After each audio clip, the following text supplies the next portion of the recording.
modèle innovant d'abord parce que vous savez que tous les clubs ne sont pas encore forcément sous forme de société sportive, il y en a encore certains qui sont sous forme d'association. Et cette année, un deuxième club avec Montpellier a adopté ce statut, c'est le club de Nantes, le HBCN, qui a également adopté ce statut. C'est un modèle innovant parce que pendant longtemps, la loi a enfermé les clubs dans des modèles de sociétés sportives particulières, SAOS, SASP. Il y avait une critique un petit peu de cette contrainte parce qu'on estimait que ça portait un petit peu atteinte à l'arrivée d'actionnaires avec des modèles un peu trop contraignants. Donc la loi sur le sport a évolué et on peut maintenant avoir des sociétés de droit commun comme dans toute activité commerciale et capitalistique classique.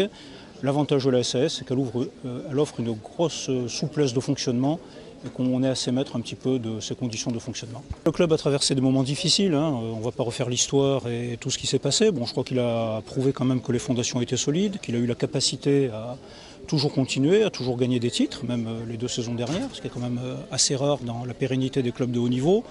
Donc oui, effectivement, le bateau a tangué, mais le bateau est solide.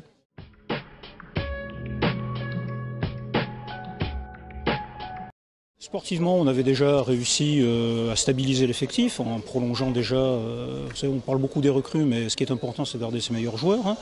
On avait réussi à conserver Dragan Gajic, qui était quand même le meilleur buteur du championnat de France, qui était demandé par tous les clubs européens.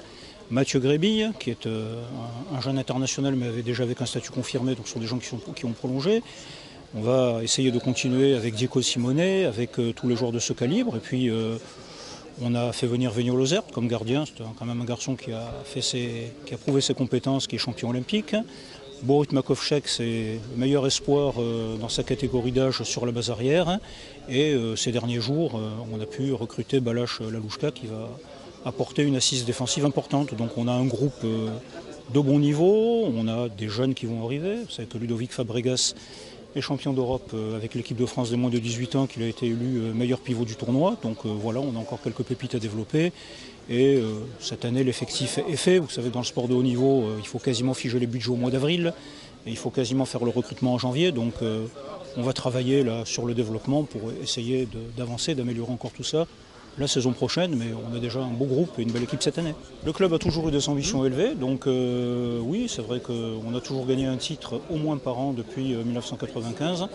On va essayer de faire encore du mieux dans toutes les compétitions.